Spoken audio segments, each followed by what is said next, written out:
meeting portal. Thank you.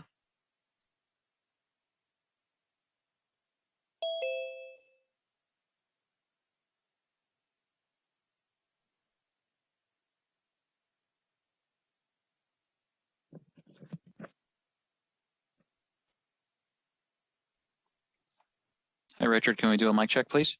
Check. 1, 2, 3. We can hear you, but your camera, you're cut off quite a bit. There we go. That's better. Now we've got you. Thanks. Thanks.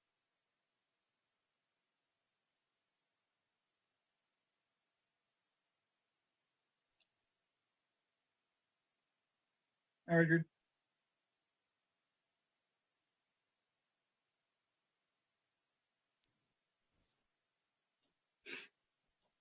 Hey, Greg.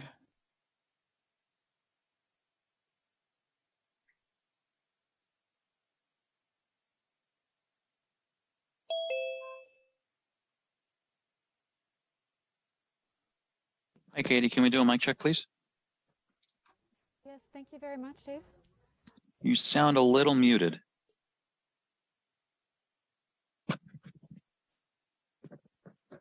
Katie, I'm going to ask you to check your mic again. Your volume is a little low. How about now, Dave? Is this any better? Yeah, that's better. Thank you. Thank you so much.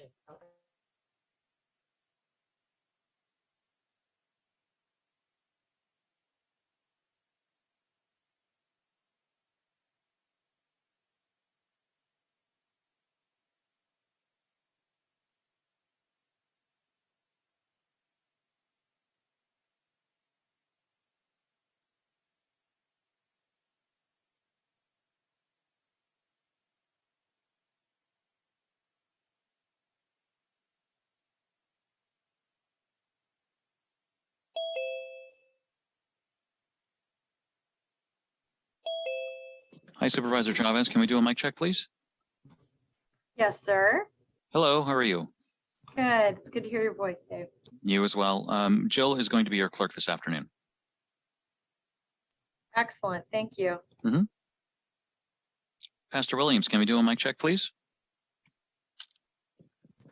Yes. We've got you. How's Thank that? you. Yeah, we're Testing good. 1, 2. We can hear you and we can see you. Thank you.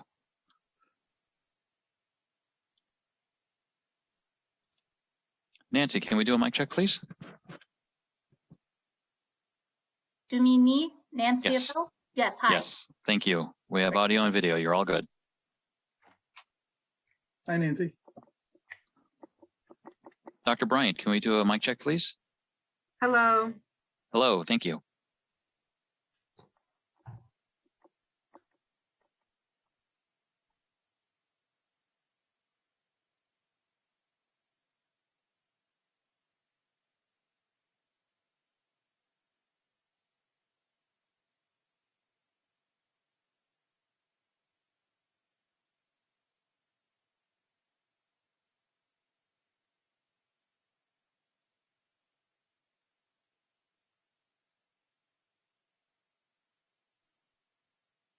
Hi, Carrie. Can we do a mic check, please? Hi, this is Carrie. Thank you. Thank you. Hello, Under Sheriff Binder. Can we do a mic check, please? You're muted.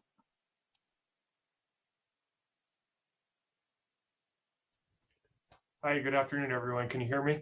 Yes, we can hear you. Thanks very much. Fantastic. I'm going to mute until you need me. Okay, thank you. Supervisor Lee, can we do a mic check, please?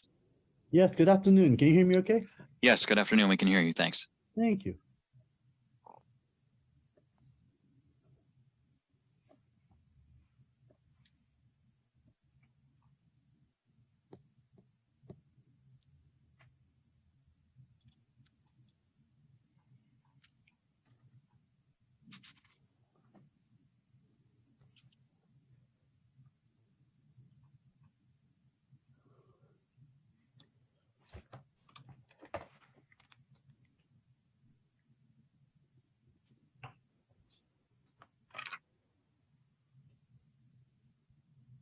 Hi, Molly. Can we do a mic check, please? Good afternoon. Good afternoon. Thank you. Thank you.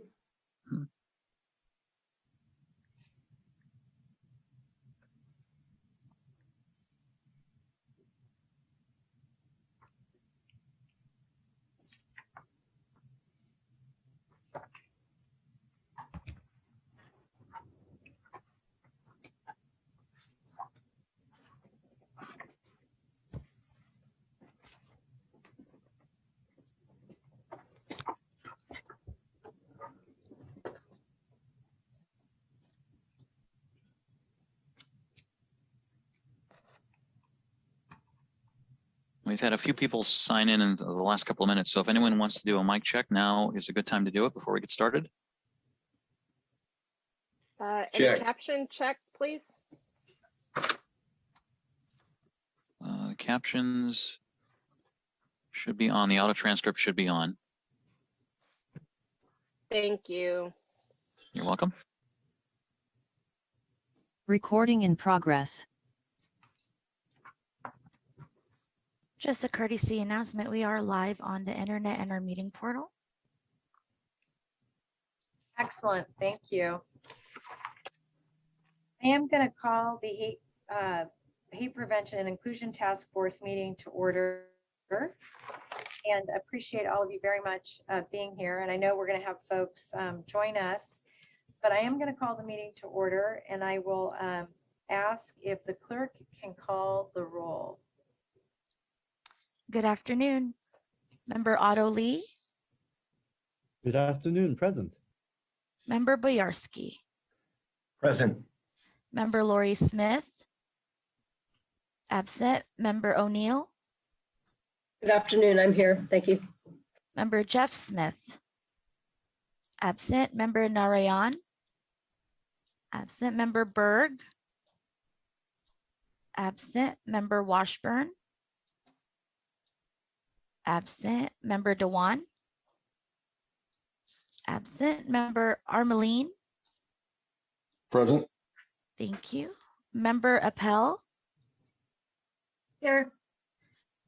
Thank you. Member Yeager.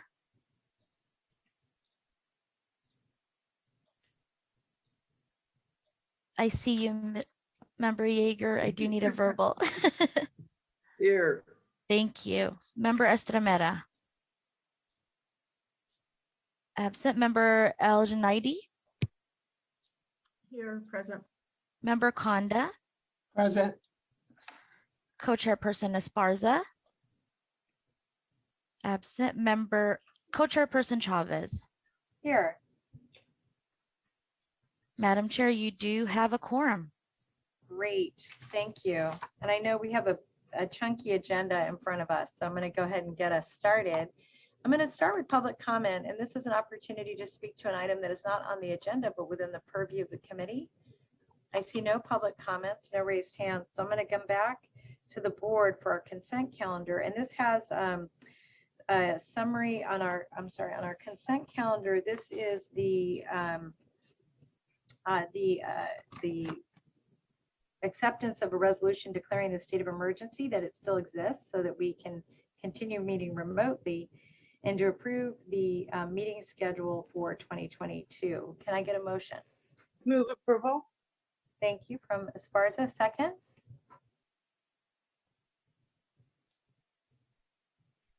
I second. Oh, thank you, Maha. We have a motion and a second. May I ask for a roll call vote on the motion? Member Lee. Aye. Member Boyarsky. Member Boyarsky. Yes. Member O'Neill. Yes. Member Armeline. Yes. Member Appel. Yes. Member Yeager. Yes. Member El Junaidi. Yes. Member Conda. Yes. Co-chairperson Esparza. Yes. And co-chairperson Chavez. Yes. Thank you. All right, thank you so much. We're now going to move to item 4, and this is to receive a report from San Jose State University's Research Foundation relating to a draft summary of findings and recommendations to address hate crimes and violence in our task force. And just for my colleagues, you may recall the university was contracted to lead this work in group sessions and provide an academic lens to this body of work.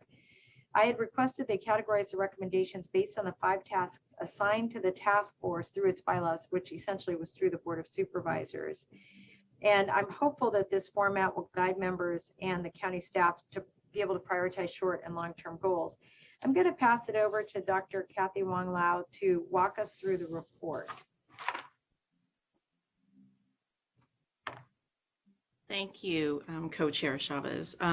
So I'm going to quickly go through the report so that there's more time for people to ask questions and offer suggestions and critiques. So just wanted to let you know that, we'll try to go through the slides, and then if you have questions, we can ask later just so we can get through the content, if that's okay. Is that all right in terms of a process? That sounds great. Everybody okay? You can write your questions down. All right, we're all ready. Got our pencils and pens.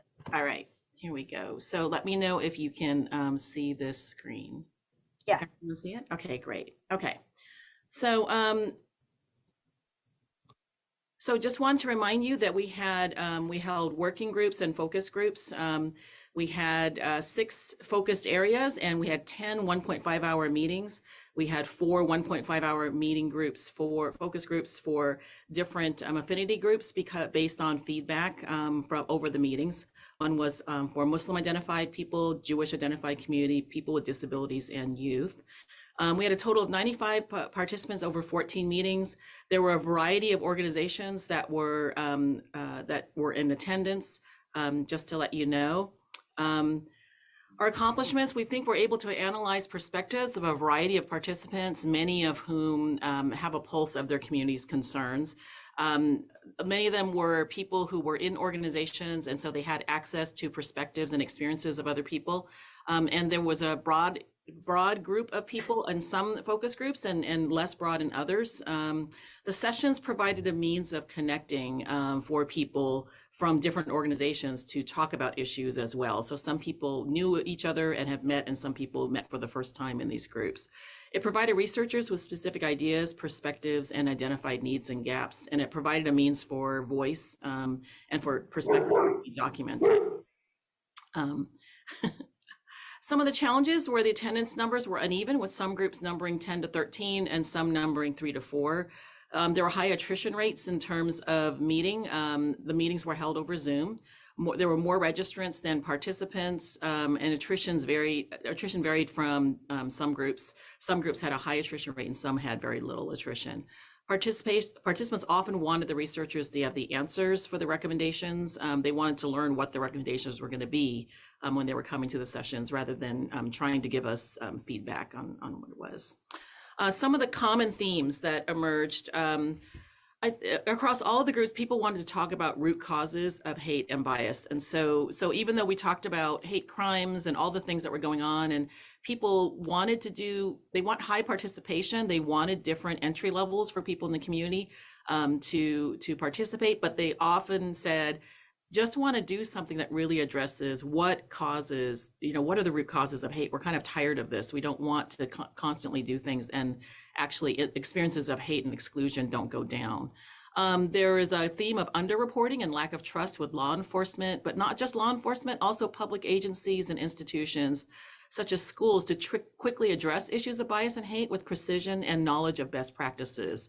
So sometimes protocols were not in place, so someone might reunite someone that was targeted with somebody who perpetrated hate against them with what good intentions in order to get them to talk to each other, for example, or to solve problems. And so it wasn't trauma informed, and there weren't clear protocols, and a lot of inconsistency. There's a lack of infrastructure to bring different groups together to work in alliance strategically on addressing hate and bias. That was the perception. So different communities might have their events, but wanted to see more alliance building ones, and not ones that were just in response to incidents, but also proactive. A high desire to have local expertise from respected community organizations, systematically resourced and used to address root causes across broad sectors. And so they really wanted the county to provide some of the infrastructure so that entree into different sectors in the county. Many communities feel their experiences of hate are invisible in Santa Clara County, so they fear the ability of agencies to protect them from retaliation. So, if you don't know what's going on, if I bring it up, you might think it's just an isolated incident, or you might feel like, you're not, if you don't have literacy on these things, how are you going to know how to help me? And then being microaggressed by the very people who are supposed to help you is a common experience when people have talked about or shared experiences of exclusion. Sometimes people will say things like, well, that person, that office, my understanding, does really good work, or the people in there are very talented and care very much. And so that will create a situation where people aren't going to go any further in terms of reporting. And these were, again, consistent across the groups that we met. So these were the charges to the task force, and I won't spend time reading them because I think you're familiar with them. They're the same 5 that were given at the beginning. And then here is contained in the document, there is a chart, a summary of all of the different recommendations that were made based on the different charges. And so, hopefully you had time to look at the report, to go over them. They range from highly specific ones to ones that are general about things that just need to be addressed, and maybe the in-depth level in which they need to be addressed. So recommendations that are achievable in the short term, which is like 6 months or less. One of them is engaging communities of practice to build Santa Clara County's capacity to reduce hate. So communities of practice, as you'll read in the document, is really bringing together people from disparate sectors and offices, but also experts who are community experts together to learn together, but also to address issues together so that they can share common information and gain literacy about different communities' experiences. So you might have a community of practice, for example, on the disability community or issues that might be for disabilities intersecting with a specific sector, for example. So it could be healthcare, or it could be housing or other things. And then you would have that group then have individuals who could carry that work and that knowledge out into their own individual organizations. So they're learning communities, but they have a life in terms of trying to develop materials and resources and then be able to disseminate them. And they would stay together, maybe meet less frequently in order to carry on adjustments to information and work. And so that's one of them. Another one is piloting a community of practice on restorative justice. And this has to do with one of the themes that we found, which was a lack of trust with policing and law enforcement. And so there are restorative justice practices and programs across the country that have been piloted that really look at bringing together professionals from law enforcement as well as caseworkers and then people from communities to provide information and provide a way for them to pick a particular incident of hate or an incident of exclusion and then try to work restoratively with restorative practice for both parties involved, so that research shows that when someone feels that there has been some restoration from the perpetrator to the person who's victimized, that there are gains and less recidivism for the person who's the perpetrator. There are gains on both sides in terms of the community. Communication campaigns to address a wider community. This one is based in research on looking at, what kind of messages does the county send out and in its campaigns, and how does it feature people? And the design is to really get more, not just more diverse faces out there and people out there, but to really identify them as their specific talents and their specific leadership roles. So for example, featuring different people who are working in the county or working in the private sector with their roles, and trying to make sure that we see differences among people who are similar, as well as similarities across people that are different. And this comes from a lot of social psychology work. And in the regions or areas where they've done these campaigns with posters and visuals and information, it is seen that people's beliefs and attitudes towards people that are different than them actually attenuate. They get better and less prejudicial. Community-driven programs to counter incidents of hate that allow casual entry for the wide swath of community. So basically, this is about programs like, annual events like fairs or tabling events, those type of things, so that people can enter from a variety of levels of interest and expertise. People want, in organizations, they want an ability to be able to bring a wide swath of community in to talk about issues of hate as well as issues of connection and community building. And then accessible and safe reporting processes. And so people talk about feeling like they don't really know where they're supposed to go to report hate incidents. They don't know if it has to meet a criminal level in order for them to report it. And then they might fear retaliation. And so people need to feel like they can report, and maybe they need to have someone on the other end that they can talk to make sure that their needs are being taken care of. Another two that came out of the focus groups in terms of a recommendation that was developed was the Jewish Resource Network for Education, Training, and Support, and a Muslim Resource Network for Education, Training, and Support. And that doesn't have to necessarily be the name of it, but this would be pulling together all of the nonprofits in these areas with their expertise. So many of these organizations, nonprofits, already have expert material and have been doing a lot of education in different sectors across Santa Clara County and across the country, but sometimes they don't have the capacity to gain entry into a wide swath of organizations. And so through a network that's designed with some county office officials as well as other municipal folks on there, the benefit would be that it would give them entry into be able to bring their materials for in these different sectors of Santa Clara County. And right now, again, a lot of the training and information is highly effective, but this would allow a sanctioned way for the county to sanction that work so that it's recognized throughout and that people will open their doors for that training. Long-term goals, warm lines for specific communities for non-emergency intake and referrals. This is different than hotlines for non-emergency things, but these would need to be staffed by people who have highly specific information and literacy about specific communities and groups. So could go the avenue of having several types of warm lines that are designed for specific communities, or maybe having one warm line and on during certain hours it's staffed by people with specific types of expertise. And a warm line then provides opportunities for the person who's staffing that warm line to be able to make referrals and make connections with to triage and make connections with various community groups as well as with county and city and local resources for that person. And so it would be sort of something that requires a lot of coordination, but also requires some training up and cooperation with local community groups. The warm lines actually, the reason why it's a long-term one, of course, is the coordination part, but also at the state level, there is some warm line legislation or some sort of resources that are coming forward, and so would want to wait to see how that plays out. Ban ghost guns in Santa Clara County. This one, I think ghost guns, there's a lot of regulation type of things that are out there. There's certainly state regulation, but outright ban is a little bit different. San Francisco has done a ban. I think just in this last week, Los Angeles City Council voted for a ghost gun ban. One of the reasons that there's a rising association of ghost guns and guns that are not traceable with mass shootings and hate crimes across the United States as well as in California. And so this would limit some access to that.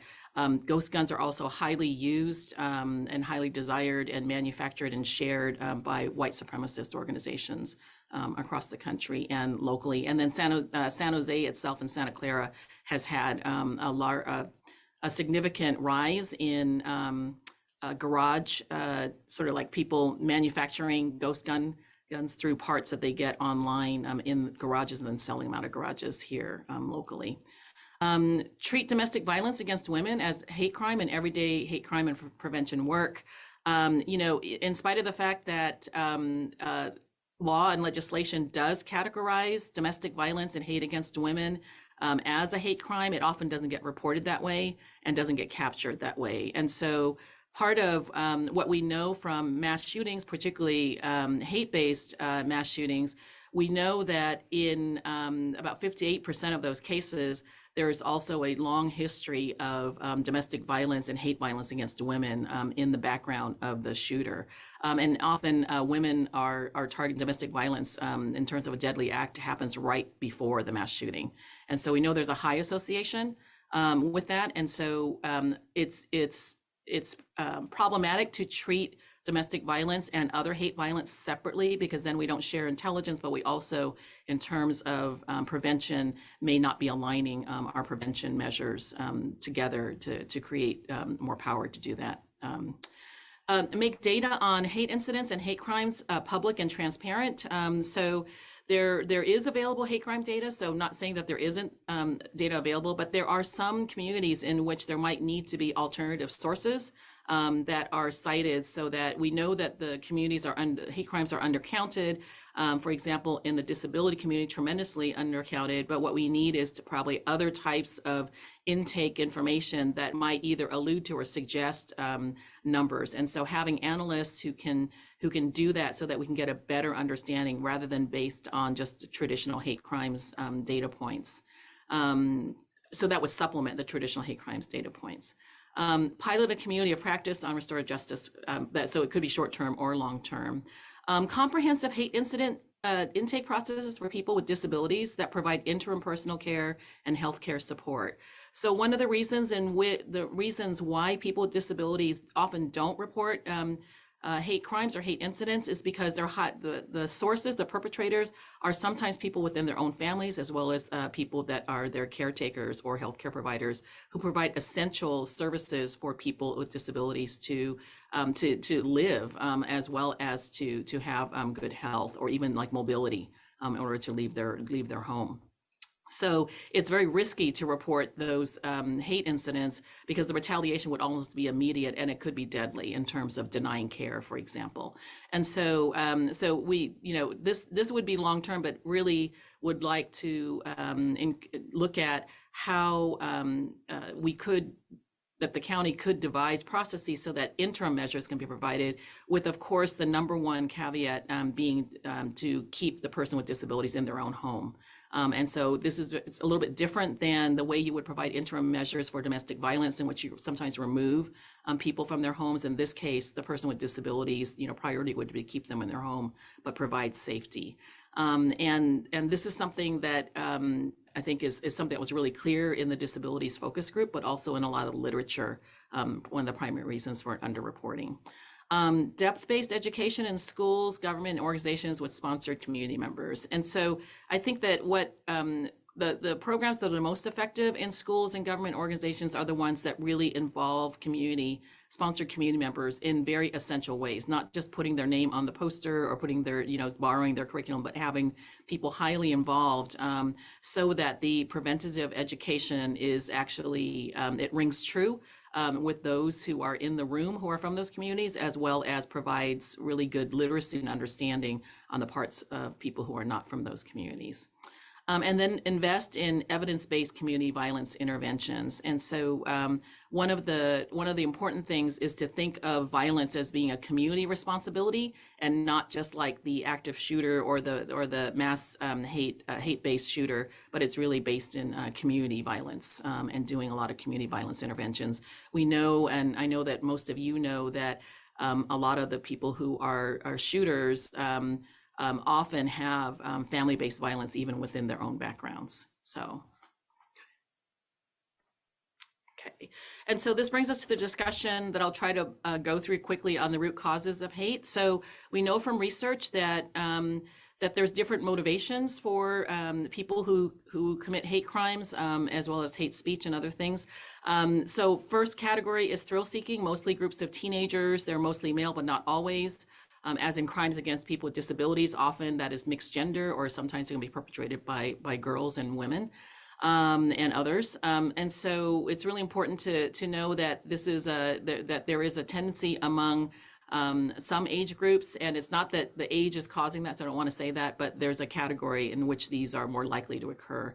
Anger and fear, defending a way of living against intruders. And so we're probably familiar with this, where people are trying to defend a way of life. They're trying to defend what they think, an ideology of how they are supposed to be able to have rights and responsibilities to manage their lives, and a degree of privilege. And so they're trying to protect that because of perceptions of symbolic threat. Then retaliatory and revenge against previous hate crimes or terrorist attacks. And so probably the prime example is 9/11. After the terrorist attacks. So there's a retaliatory revenge ideology that provides a justification in the minds of perpetrators for committing hate acts against others.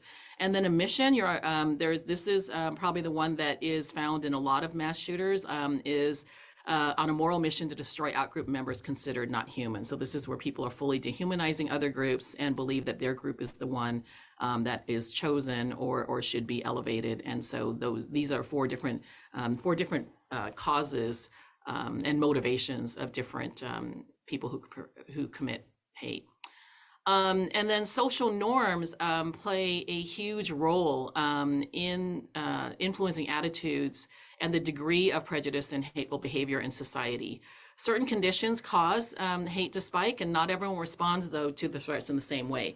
So there are people who are deeply prejudiced, whose attitudes are deeply entrenched, and they're going to act on these attitudes when under threat, and then the social norms provide that avenue for them to do that. So they may have held them in check because of, either fear of punishment, or that the norms are so strong that it would, most of the time they keep it in check or they keep it to themselves. There are people who are deeply open to differences, superficial and deep and meaningful, and who rarely make these type of attributions of blame, even when they're angry, even when they feel like retaliating. They're open. And so many people in this room are probably that way, right? So you're going to be careful about making claims and outcasting others or doing outgroup claims based on perceptions of threat.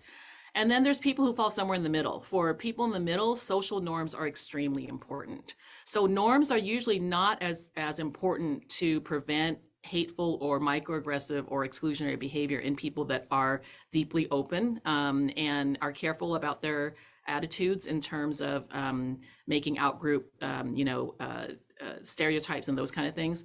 And they sometimes are only helpful in preventing some people who are deeply prejudiced, right, over a lot of their behaviors, but not all of them.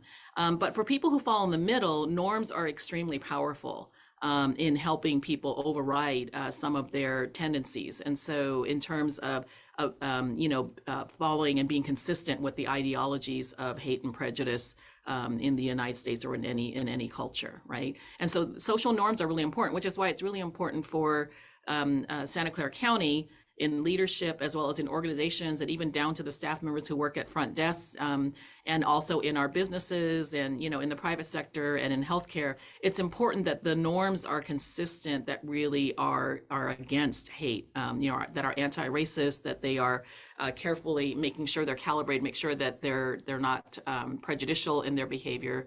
And those norms, again, are really effective in keeping a lot of people from progressing down that line.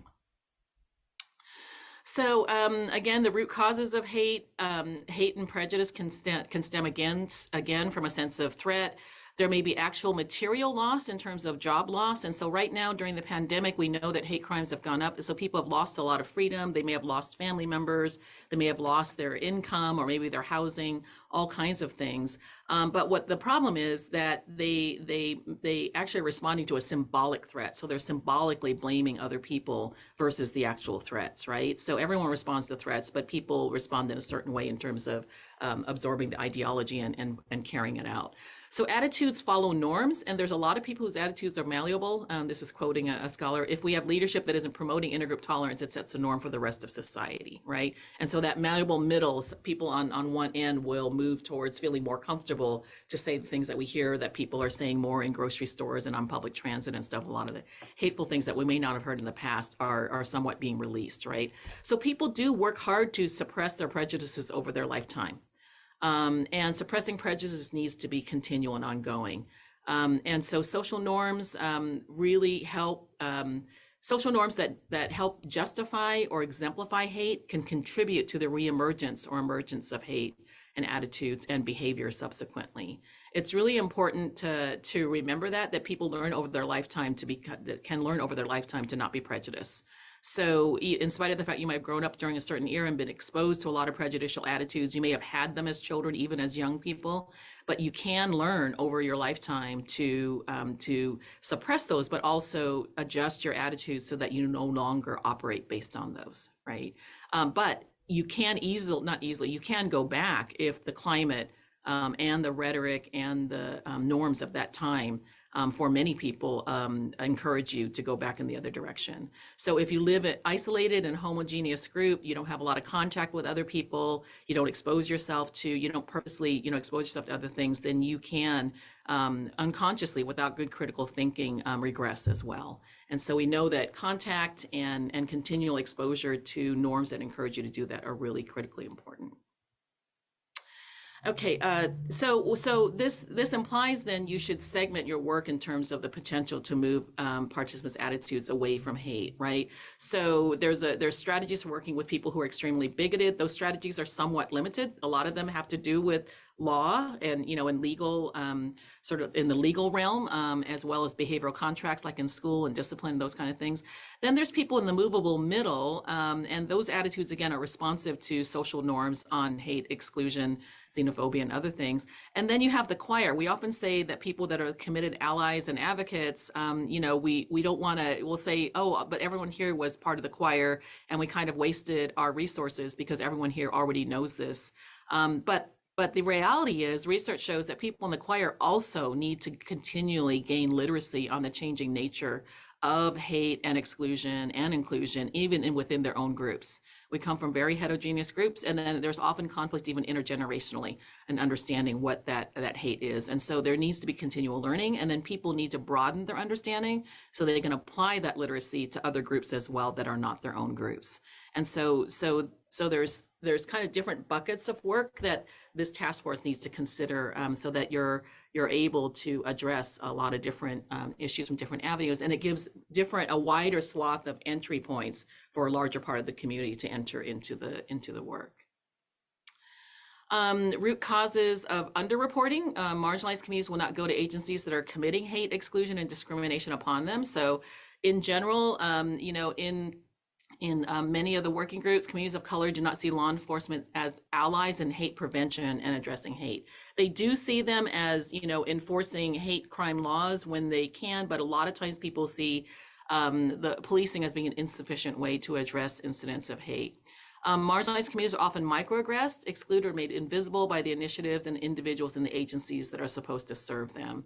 So if you don't take my comments about microaggression seriously, how would I report an actual hate incident to you, right? And sometimes it's done by just pure exclusion, right? So if we have a workshop and we call it intersectional, but we're actually not thinking about we only have one sentence about LGBTQ identity or one sentence about disabilities, given how complex and how different those communities are in terms of the perpetrators, the nature of relationship to perpetrators. In both of those instances, often perpetrators come within their own family, right? So if you're devising a workshop or materials and you don't really talk about that specificity, it can really feel like then I don't think this office understands what my community is going through, and so therefore I'm not going to report or see you as a resource in that realm of services that you provide. Fear of retaliation and group retaliation in case of youth and being isolated. So we heard from youth that one of the biggest fears is being retaliated, not just by the person that perpetrated, but the entire group of other people through social media or people that you might as adults feel like are not that important to you, but are very important to young people. Not seeing anyone in authority or referral who looks like you may actually understand your situation. So the visibility of people who represent a wide swath of the community so that people can feel like they can report because people might understand them. And again, just because someone is from your group doesn't mean that they will, but it increases the likelihood that someone will report. And then poor experience from prior reports. So victim blaming, being reunited with the perpetrator to work it out, being microaggressed through micro-invalidation. That person is a nice person. I've never heard like anyone in that office doing that. One of the things that occurred, I think, within our county was the treatment of young women who were victims of revenge porn among some high school students. And so what happened was the young women were told, well, one of the prevention workshops that was supposed to help empower them, make them feel better, women were told that, well, if you didn't, have yourself photographed in the first place, then, this wouldn't have happened to you. Instead of very similar, strong language about, why is it that young men that they knew were wanting to circulate these and wanting to, do this in terms of revenge porn.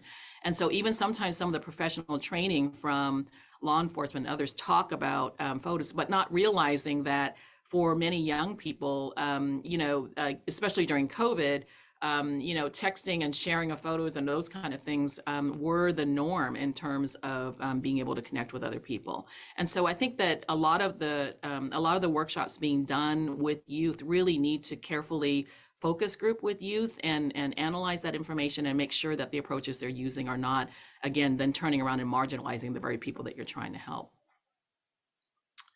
Okay, again, it's not enough just to be less prejudiced. You want to maintain literacy about groups to build structure and support accordingly. And so I talked about these 2 points here, that people with disabilities and LGBTQ people are often targeted by people that they know very well. And that's very different than someone who's targeted by race, for example. Often it's not from someone in your own family, although it can be in mixed race families and mixed status families. Without some sort of interim measure to support, it's difficult for targeted individuals to report hate because their housing, support, healthcare needed to survive may be jeopardized, and retaliation could be deadly to the victim. And so we know for LGBTQ folks that not having housing, not having a safe place, not having some sort of refuge then makes it less likely for them to report, because then they have no means of financial and social support, which is why we have a lot of runaways and other folks. But the acts that are committed on them are actually hate, right? So I think that's the thing that we often don't see. Okay, mass shootings and gun violence is highly gendered. So I shared how gendered it was and the connection to domestic violence.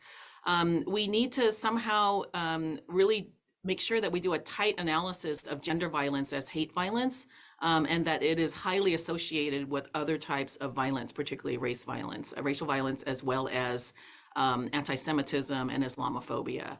And these frameworks, that mass shooters use are very intersectional. So in the ways that we talk about intersectionality for victims, we need to talk about the intersectionality of ideologies that are used by people who commit hate violence as well.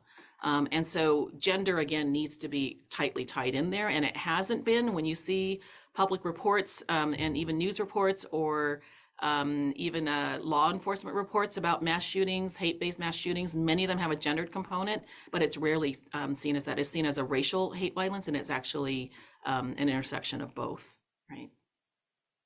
Okay, so the conclusion is to make recommendations based on a variety of entry points for different groups of people and communities, and that specific knowledge and literacy matters, so that you're not, again, making blanket recommendations and blanket resources that miss entire communities. You need resource expertise from local communities, but you need to provide, the county can provide resource and administrative support to give entree for those groups to be able to spread then their information to different sectors within the county. Think through root causes and recommendations, and then be attentive to social norms and the responsibility Santa Clara County has in making sure that we're not reinforcing norms of hate exclusion and minimization of complaints about marginalization. And then looking at easy access to firearms. It matters when it comes to hate-based mass shootings. Ghost guns have emerged as a primary source of firearms that are not traceable. Okay, so that is the end of my quick presentation. I'm sorry if I spoke really quickly. I wanted to leave time for folks to ask questions and make suggestions. This report doesn't cover every single possible recommendation. There are contained within the written report, there's recommendations on utilization, for example, of software to look at hate speech, to examine hate speech on the internet and other sources. There are other recommendations as well, and so I didn't have time to cover all of them, or we would, it would be like a 2-hour presentation. But this is just a summary of some of the recommendations, and again, it's based on what has come out as people really wanting to address some of the root causes, as well as some of the communities where they feel like current anti-hate measures are missing their community in terms of efficacy. So, thank you. Thanks very much. What I want to do is see if there's anybody first from the public that would like to give feedback. No public comment at this time, Madam Chair. Thanks, Jill. And so let me just go back to my colleagues and put this report a bit in context in terms of the process of the committee. So today you have an opportunity to give feedback. This is in draft form. This will come once you all give us a heads up or not. one of the other things that we'll be really interested in, I'm really interested in today, is hearing what you want to prioritize.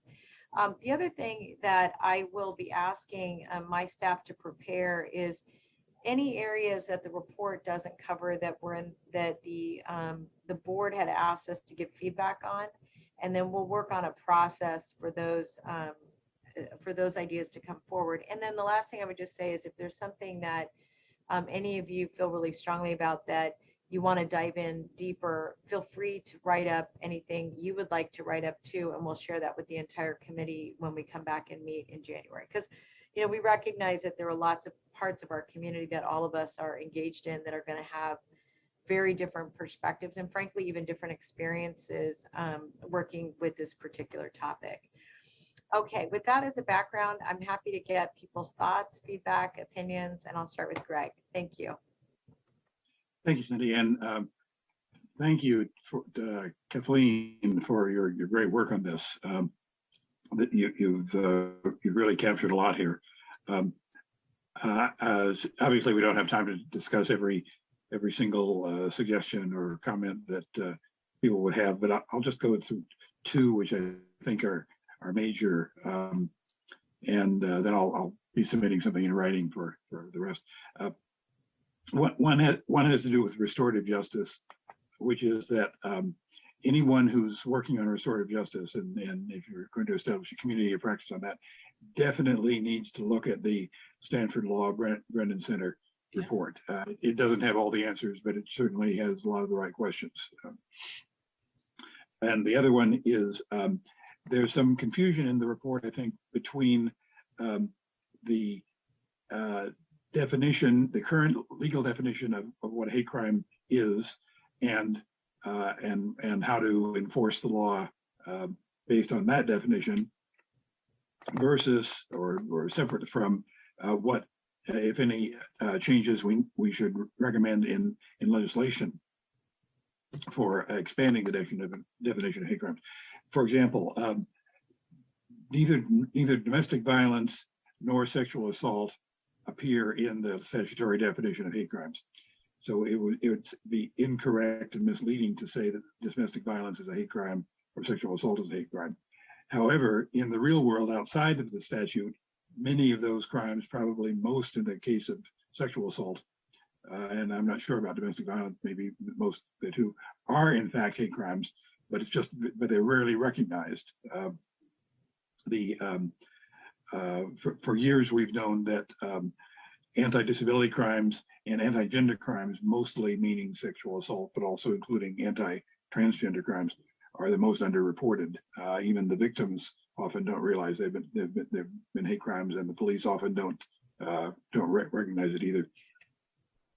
So I think that needs to be clarified what the recommendations are, and it'd be perfectly appropriate to recommend both better recognition of crimes under existing law and also any changes in statute that you think are necessary, which I said I was going to mention three things. I'll mention a third, which is legislation. I hope there are many points in the report that seem to suggest legislation would be in order.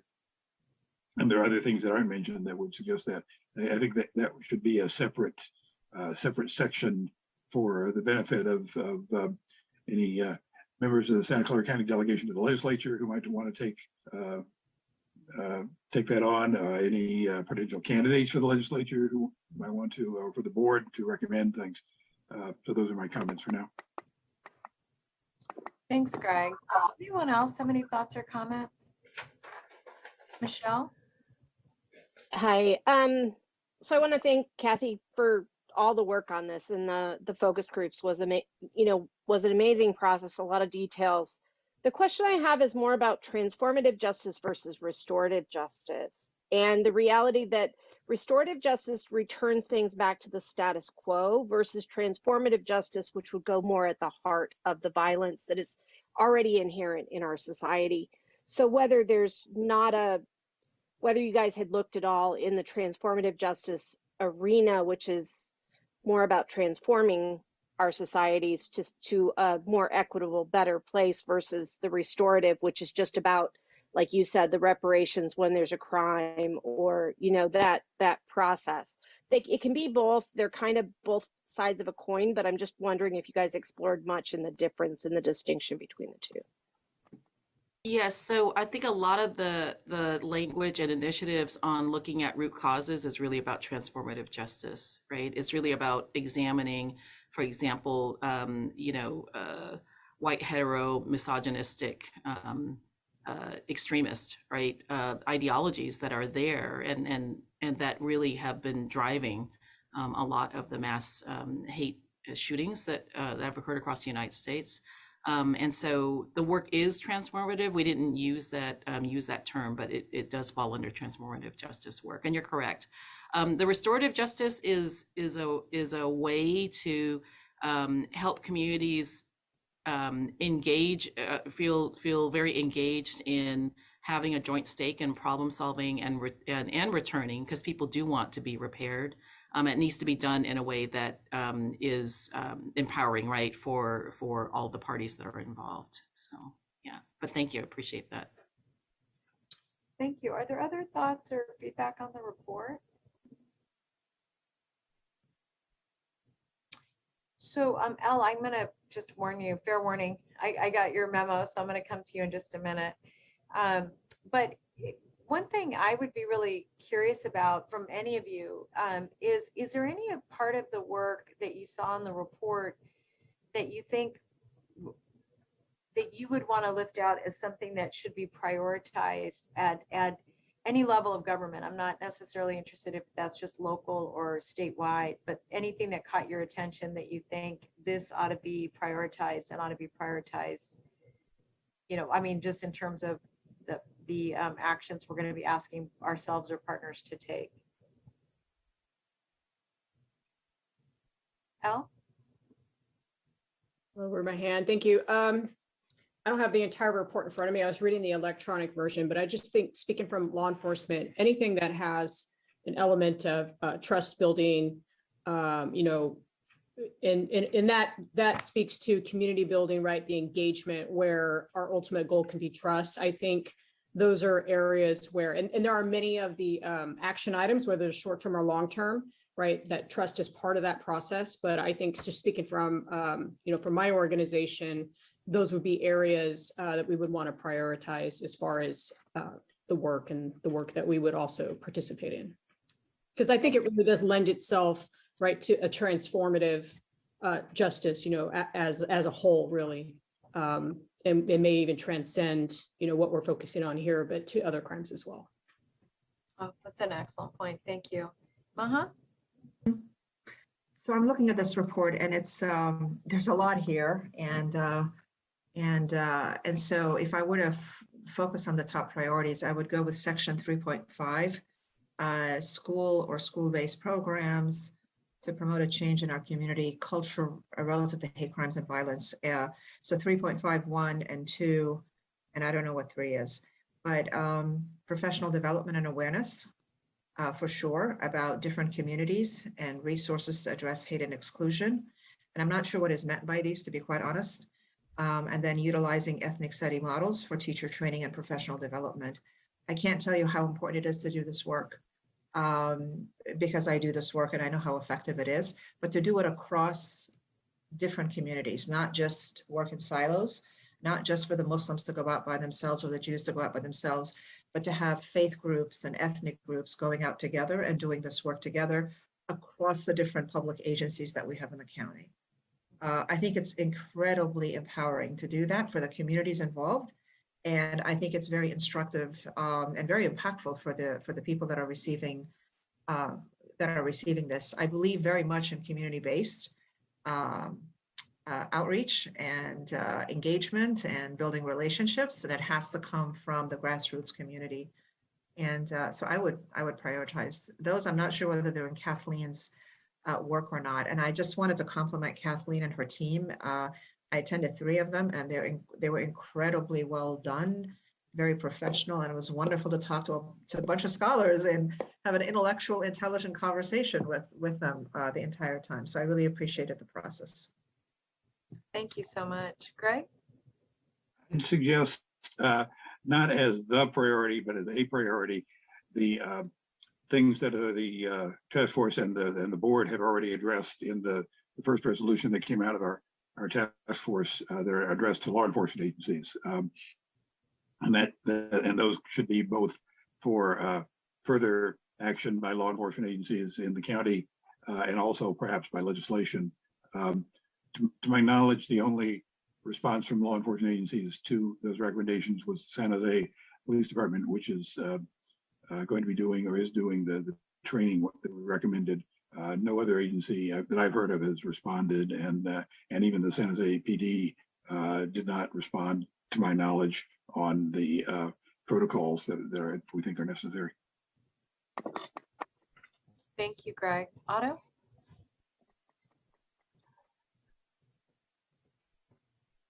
Thank you very much, Cindy. The point, first of all, it's a great report, Kathleen. Really thankful for the comprehensiveness of this good work you put together, and the importance of what norm. I truly appreciate how you lay it out. It was really laying out the level of norms, and then what I feel honestly very saddened in the last few years is how that norm has really changed. Partly because of social media and the fact that with the advent of people having these different groups online, these type of norms that did not used to be acceptable, folks could get together behind the cover of First Amendment and freedom of expression and freedom of speech to organize group to basically glorify these bigotry thoughts. When you look at the type of marches that happens in Charlottesville and you know, it really shows that the norm of our entire culture has changed, and it really, frankly, has been lowered.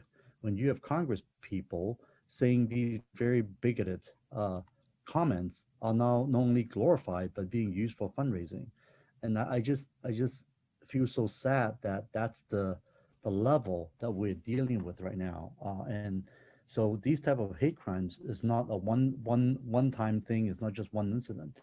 This is a culmination of national politics added to these type of these social media, and of course with the advent of the social media, you know, trying to push these type of contents for people who have voiced their the attraction to it, that they keep getting more and more of the same content.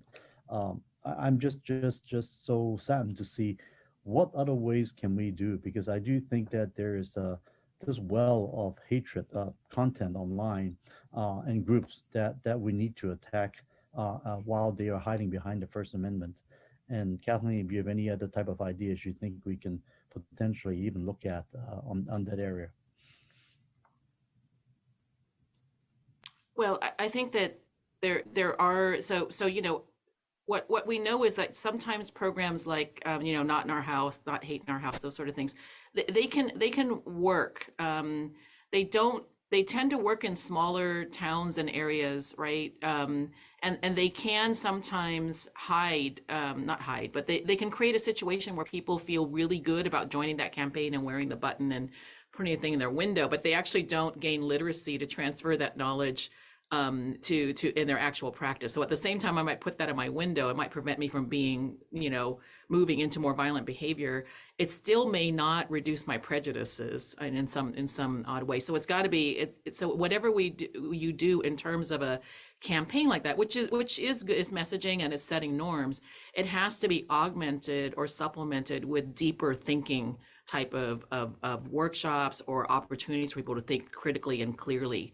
Right. So what we don't want to do is to increase, I'll say, for lack of a better word, the right type of patriotism. Right. So I hope so what happens is we can feel really good about being great social justice warriors. And at the same time, it makes it very hard then for us to be able to critique our own group in terms of maybe there are, you know, intergenerational differences about, you know, gendered leadership, or there might be, you know, values that our community may struggle with, internalized racism, internalized sexism, all these sorts of things.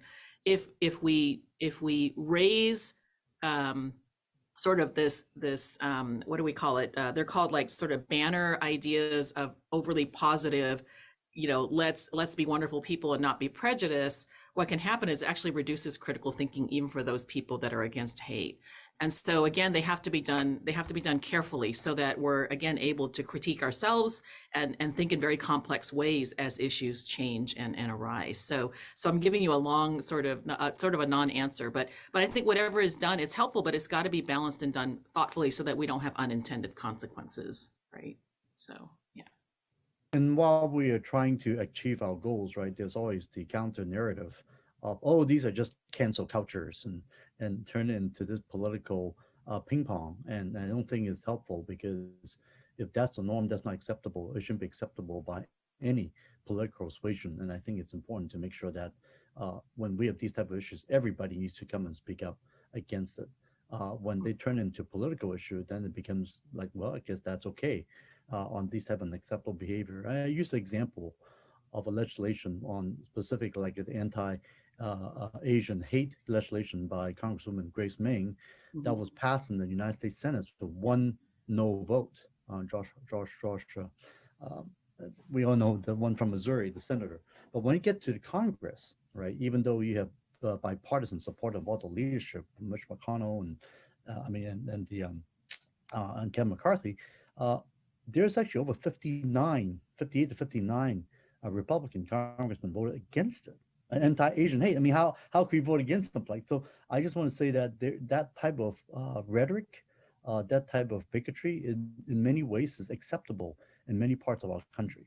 And I think that's something that is so dangerous as our democracy, hiding behind the First Amendment for these type of stuff to continue. And I just want to, as our task force's goal was to try to eliminate these issues, I think there's a bigger picture that we need to deal with. I mean, I think St. Clair County, all in all, tends to have a better record of it, but nationwide, we're not. And it looks like I feel like we're sliding backwards, and that's my main concern. Yeah, thank you, Kathleen. Thank you. Tony, Pastor Williams? Yes, thank you, Kathleen, for this study. Very informative. But as we talk about priorities, the number one target of hate crime in Santa Clara County and in the South Bay are African Americans. And I'd like to see that prioritized. I know it's too big of a subject to go in now, but I don't want that to be normalized. Oh, that's gone on for so long that, yeah, we'll just look at all these other special groups. We have the highest percentage of hate crimes in this county, in the nation. And it becomes a daily thing. And so I'd like to see that prioritized, taking a look at the African American community and the hurts and the pains, and addressing those issues as well. Thank you. Ruth? Yes, I did want to say that to thank you for the report and the in-depth analysis and the work you did.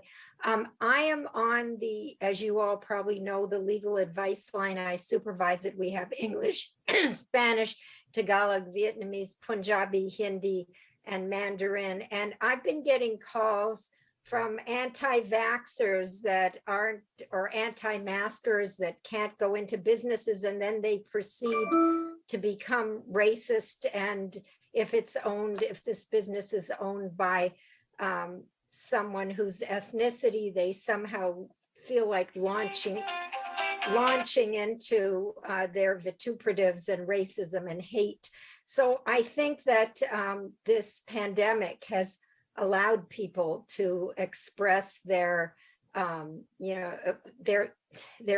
thoughts, and they feel that somehow it's okay because they're standing up for their freedoms.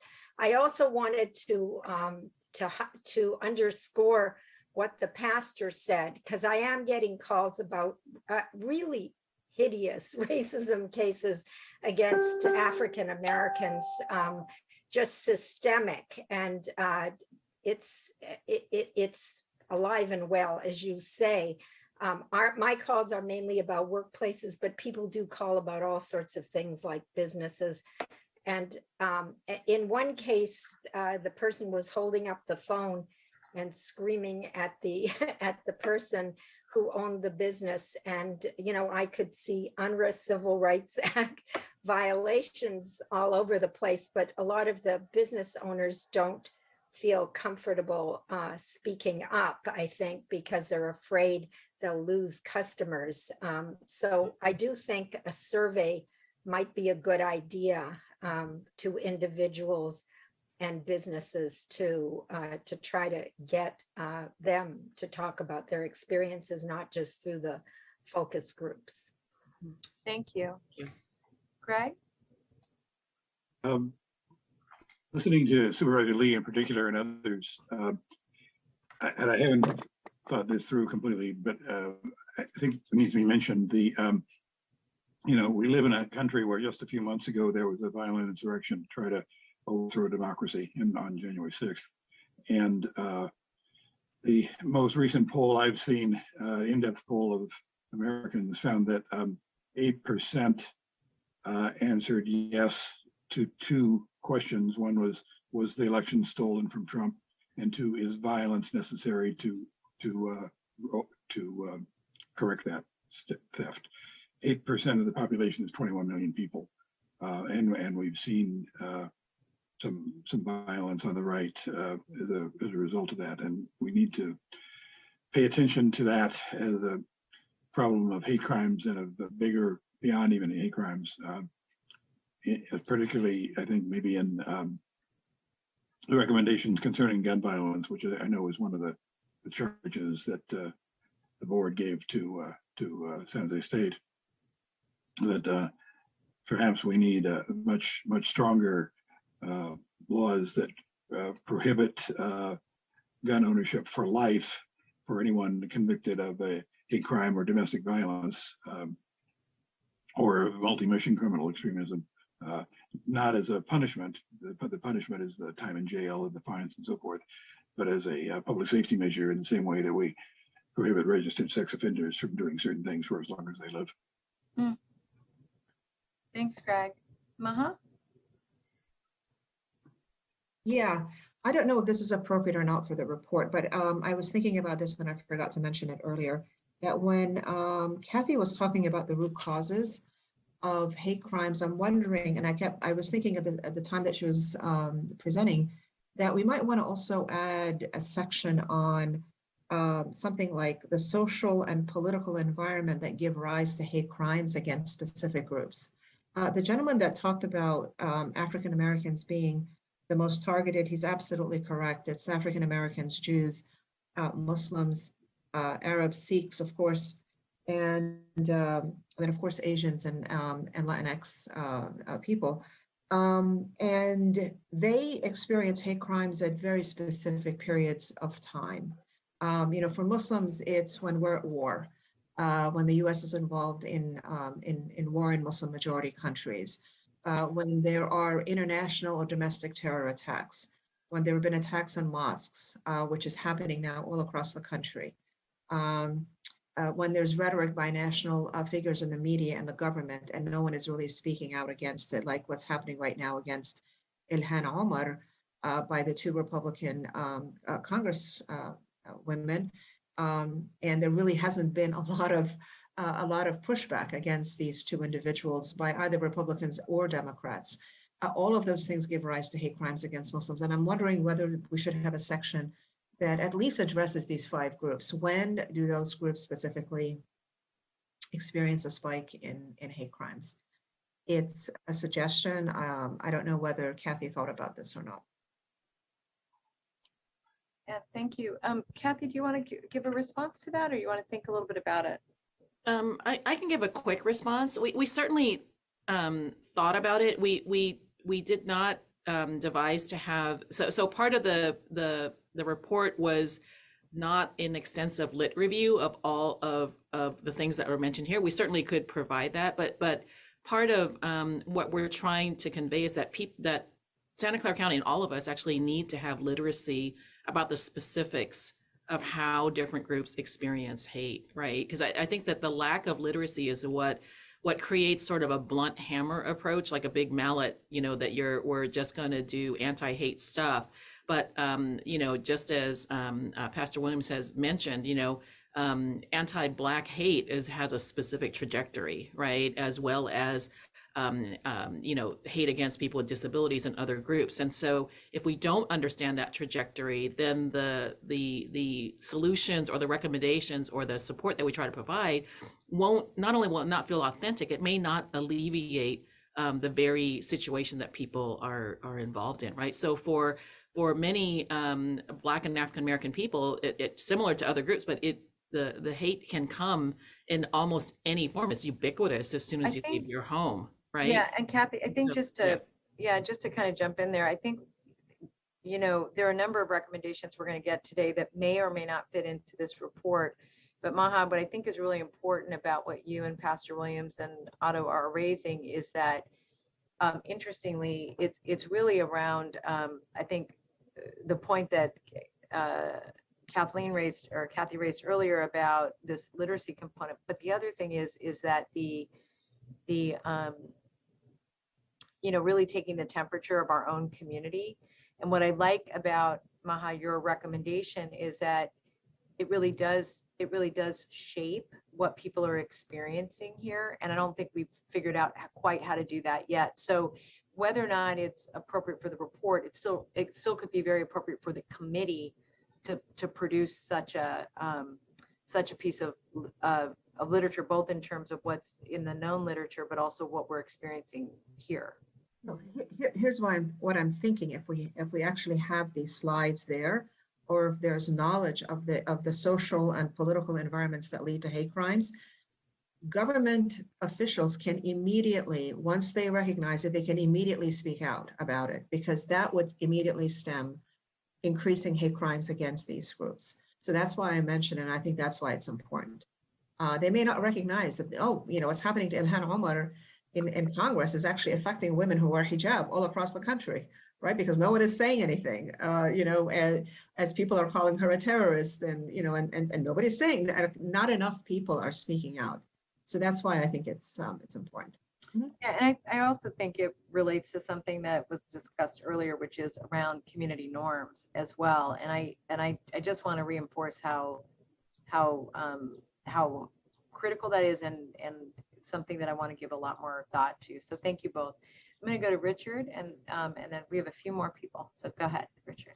Yeah, I just wanted to reinforce what Pastor Williams was talking about. And unfortunately, it's hard to say this, but some of the hate toward the Black and African American communities is coming from the Asian community. It's a fact. And it's something that all of us need to really think hard on, because it's not just a white-Black thing, honestly. And so that's something to think about. And I think really to keep that in the front of our minds is important. The only thing I just wanted to raise is, I think Santa Clara County is a good place in general, but I think there are pockets in this community that agree with the former president that the election was stolen and that he is the rightfully elected president, and that there is, the incident in Los Gatos and the continuing hate toward the mayor up there.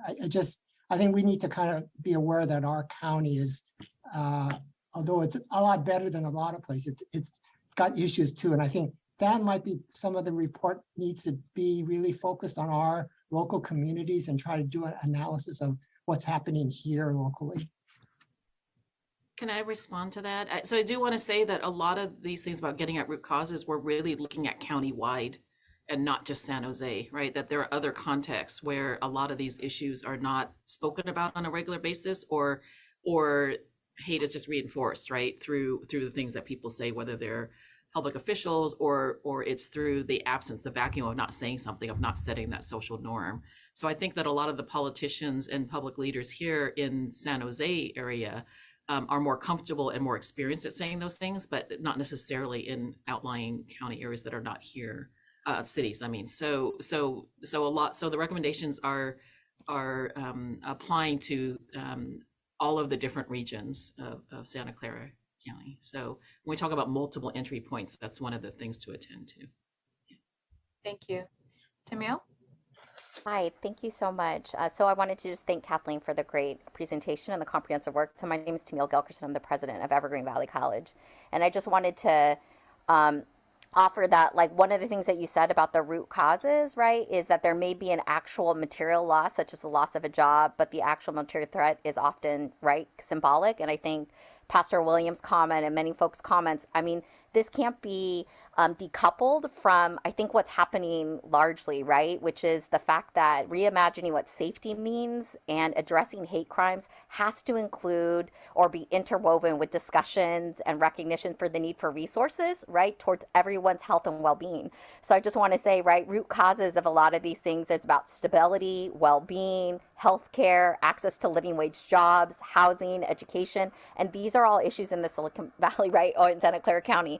So I think, like, I think it would be, just for me, my recommendation would be that there's some importance to, like, making sure that this isn't a standalone, but it interconnects to all of the other work that's happening in the county around these particular things, and that there's maybe a way to weave in these also recommendations.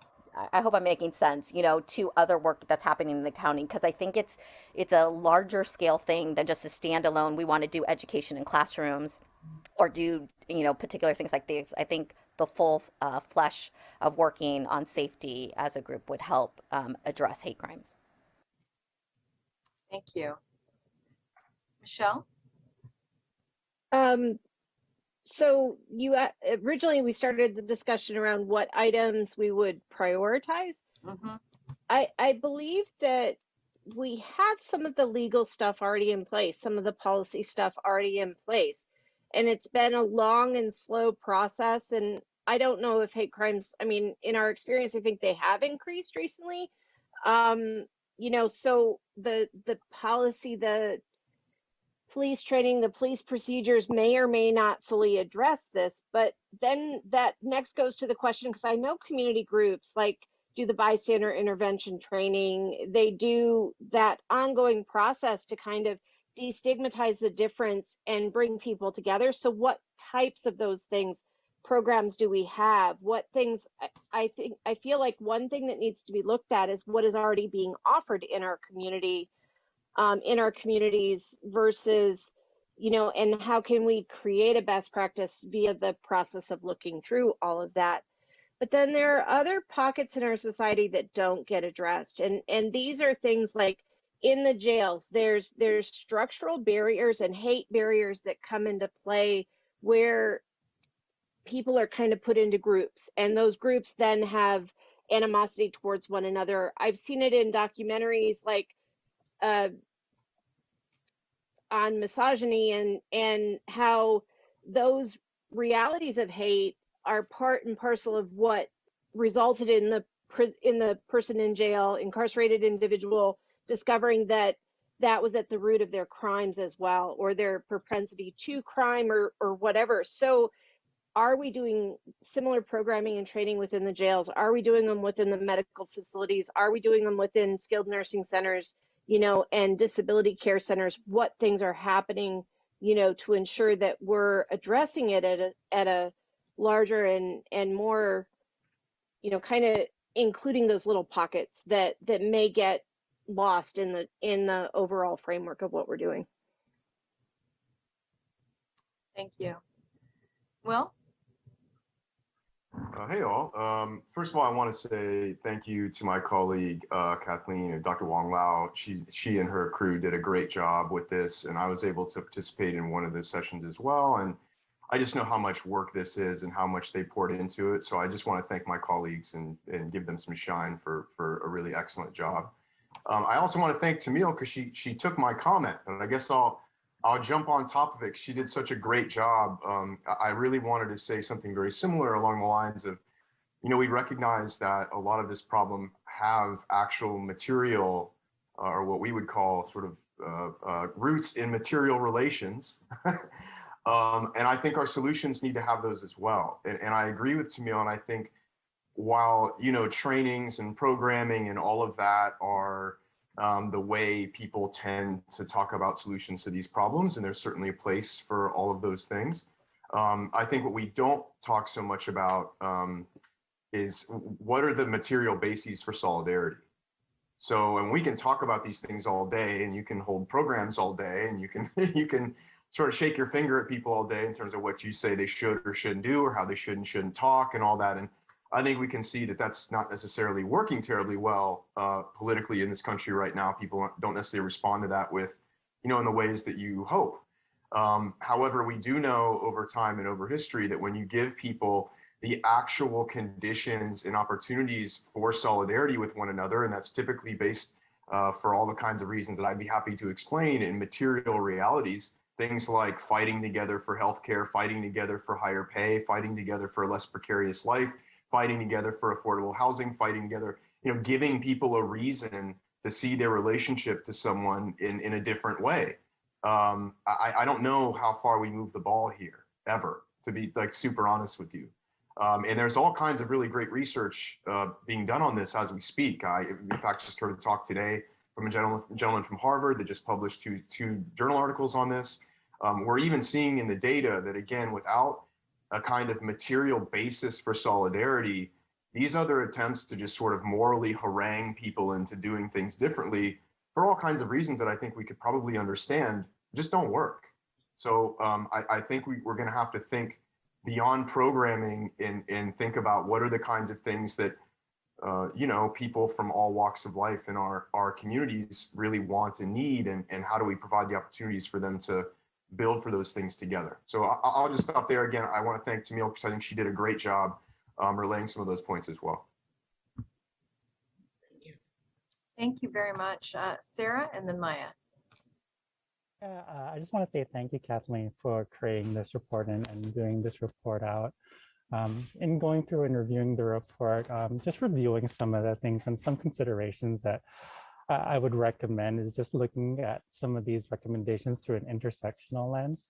It seems that when I look at a lot of the recommendations and just thinking about the hate crimes and incidences that go against or within different ethnicity groups. So, when it comes to gender-based violence, the violence that happens within the Latinx, Latina community, or the Black community, or the Asian community, or even when we talk about the hate and violence that goes against the LGBTQ community, looking specifically at the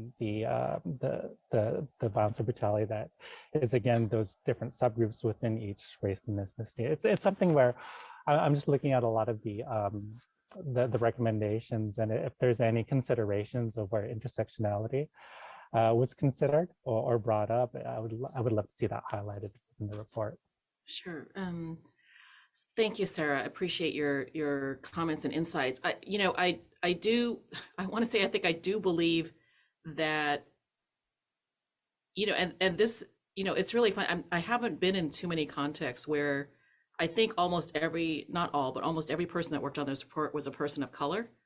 And I think when we were thinking of gender, we were thinking of gender across the broad spectrum. I don't think we were thinking, and maybe we didn't translate that well. So I'm not saying that we did it well. So I'm not saying that, but I think that it is important for us to language it and to make sure that we are attending to that so that people understand that. Certainly in the groups the working groups that we had, there were examples that were given about people within specific ethnic and racial communities, and there was a lot of talk about differences in generational differences, but then also people said, yeah, but there's also younger people, for example, that are Asian that commit domestic violence, for example. And so I think that, I think that's an error probably on a lens in terms of language. But I can assure you that the examples and experiences and the information that the researchers were looking at a lot of it was on Native American women, missing and murdered women, as well as other Indigenous people and those things as well. So I just want to say that, but you're right. We need to make sure that we put that in. So thank you. Thanks, Sarah. Maya? Thank you. I wanted to echo the thanks. Thanks for the report and thanks for the presentation to Dr. Wong and her team. I always love seeing you present, Dr. Wong. You explain everything so beautifully. And I attended 2 of the groups myself, and it was a really great experience. I will say one of the things, the 2 groups, I attended the law enforcement one and the gender one.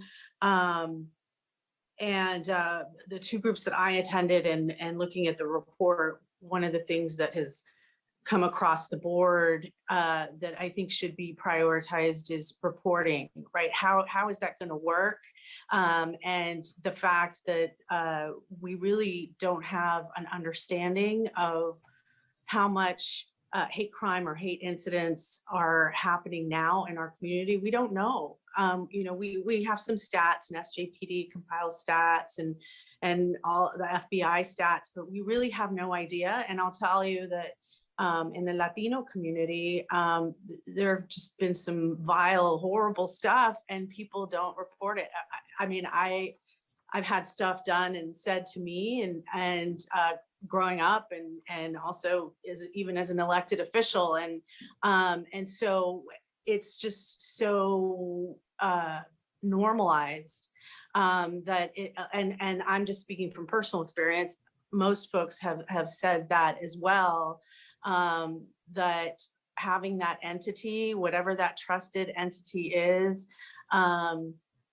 to report that is not the government, I think that's really important. As you mentioned earlier, that will help us, because I think one of the things that especially government forgets is we really don't know what we don't know. And so I think the reporting, figuring out how folks can go to an entity that they trust enough to share an experience with is really important. And I really appreciated, you know, I've had some conversations recently with other folks about gendered violence, and really appreciated that section of the report and how it was laid out. So I just wanted to highlight that. I thought that was really well done, and something that we can share with a lot of other folks. And so I'd like to just mention a few things that from the law enforcement section on hate speech, because that was one of the things we were tasked with, was the and as we saw, I think in our first meeting, was that presentation on the clear connection between hate speech and violence. And I loved the part of the report that mentioned that hate speech is a continuum. And one of the things that I have learned is that there's no standard language for a lot of this stuff, and no standard legal language. So I know some folks think that you know, the legal system has everything all figured out, but Attorney General Rob Bonta created a hate speech brochure which standardized the language statewide. And I think standardizing language is something that's really important. And I don't know if Elle wants to add to that, or Deputy Chief Washburn would like to add to that. But SJPD did compile some ideas, and that standardized language is actually something they pointed out. And some things like the training that's needed to assess intelligence on that hate speech. There's a lot of training and standardization. What is hate speech? What does that continuum look like? And there's training involved to monitor that, as we've seen in our own county. And we've even seen in the San Jose City Council meetings. And one of the other things as well is sort of that training that law enforcement needs around the gun trade and monitoring that, the illegal gun trade and monitoring it, I think is a really important component. And I certainly don't want to forget about that. That's it for me. Thank you. Thank you, Maya. So can I just make one more comment? Sure. I'm sorry. I so really appreciate your comments, Councilwoman Esparza. I think that the things that you bring up are really important. I think elements of it are contained in the report, but I do think that the report probably didn't go far enough in terms of really recommending that we do need to provide some sort of support and training to utilize and monitor hate speech and that connection to hate crimes.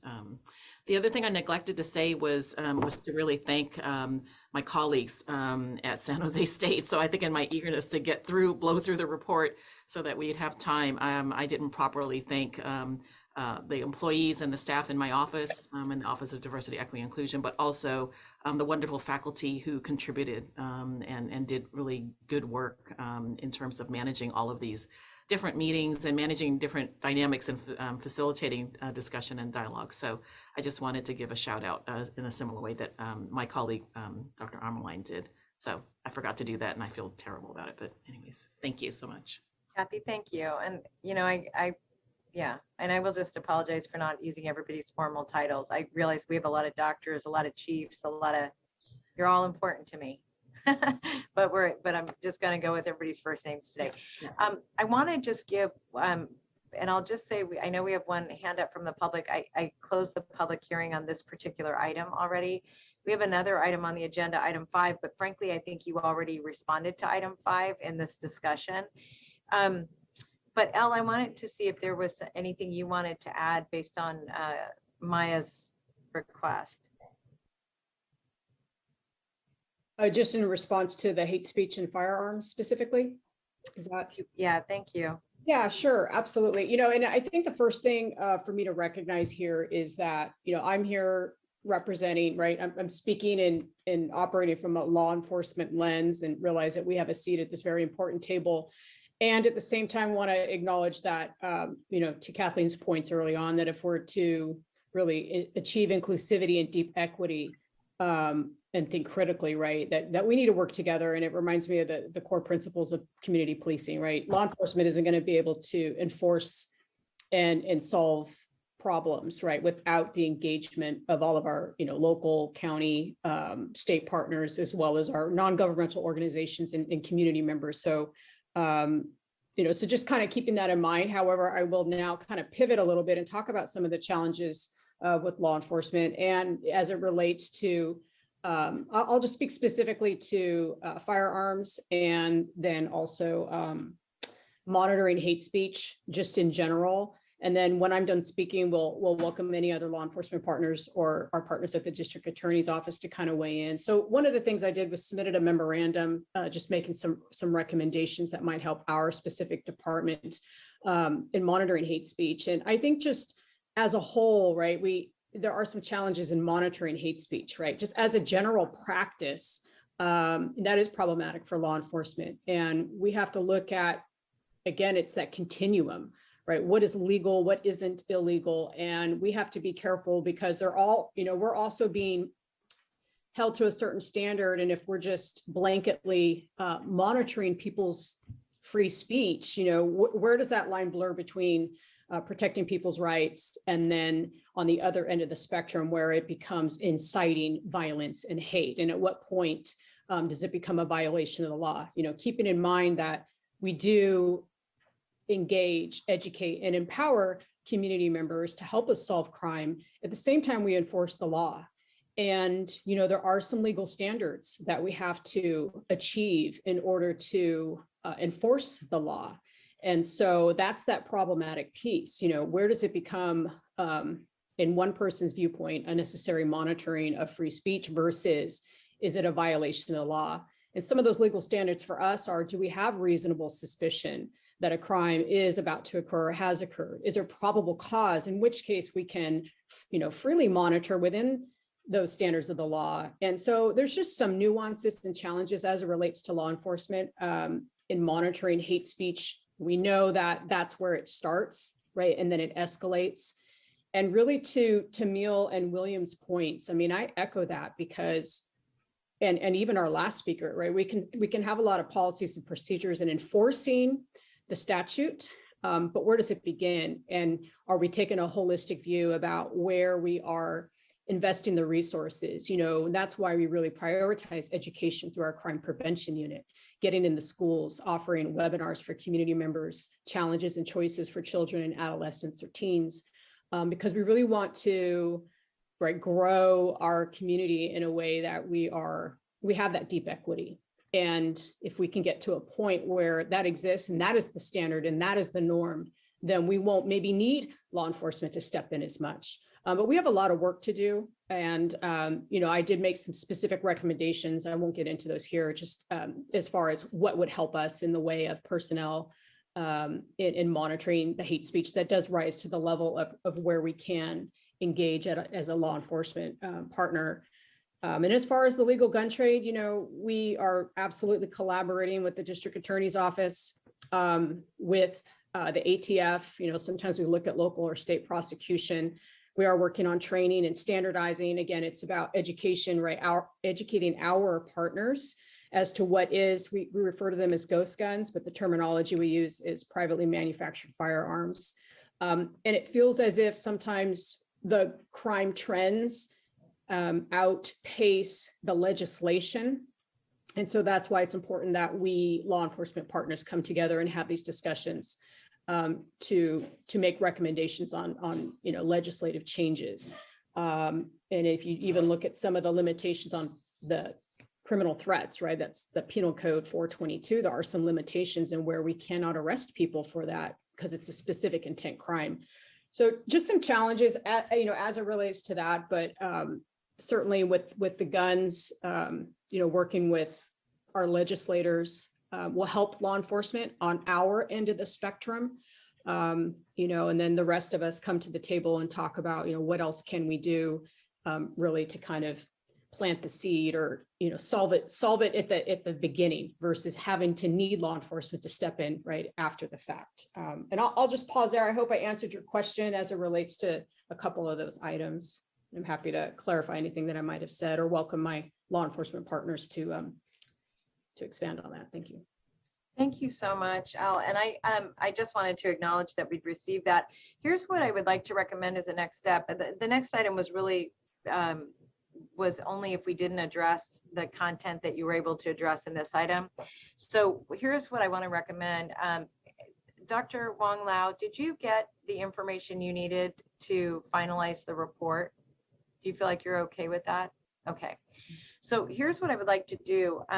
Two things. I'm gonna call on my my colleague Maya and I to convene with Dr. Wong Lau to just kind of put the finishing touches on this, because I think there are kind of two pieces. One, I think we want to start to make introductions to the Board of Supervisors on what, and to the, I hope the City Council on kind of the areas that we're going to be focusing on. And then two, what I want to recommend is those areas where we think we need to make a deeper dive based on all the feedback we got today, that we'll structure the follow-up, we'll make a recommendation, Councilmember Esparza and I and Dr. Wong, to all of you at our meeting in February about how we proceed and how we divide up this work. There are two areas that I want to highlight. Greg, go ahead. You wanted to weigh in before I wrap up? When's our deadline for giving you written comments like you asked for? Oh, you know what? I think if we got them, our next meeting is in February. So I think if we got them mid-January would be great. I think that would give us time to digest them. And Kathy Trong in my office will send out a little reminder to everybody, and maybe Kathy just an outline too, so that as we get materials from folks, they're consistent enough that it's easy for us to digest and incorporate them into the next phases. But what I wanted to make sure of is that that we have a chance to digest this and think through the next year, because the board gave us a little more time to start to integrate new ideas. And there are some initial concerns that the board raised that have been touched in the report, but maybe not examined at the level that I want to make sure they're examined. So we'll do a right sizing and then bring some recommendations back to our February meeting, along with a timeline for what we can introduce, at least at the board and perhaps at the City of San Jose sooner rather than later. Is that all right with everybody as a next step? Okay, good. Then what I'm going to do is I'm going to wrap up this item. We don't need to take a vote on it. I think the discussion, if Dr. Wong Lau got everything she needed, and Kathleen, if you would just say thank you to your team for us, because it took forever to get them the contract, and then we gave them like an hour to work on it. So I just want to say how much I appreciate their urgency. With that, I don't think we need to discuss item 5 because it did get wrapped up in this discussion, but I am going to open it up, item 5, up to the public because it was on our published agenda. And if there's any public speakers who would like to speak on that item, I will take those public speakers now. No speakers at this time, Madam Chair. I think Sean Allen has put his hand up and down a couple of times. Sean, did you want to weigh in? I'm just looking at if you could, Sean, if you'd like to unmute yourself. One moment, Madam Chair, we'll get the timer up for you. Thank you.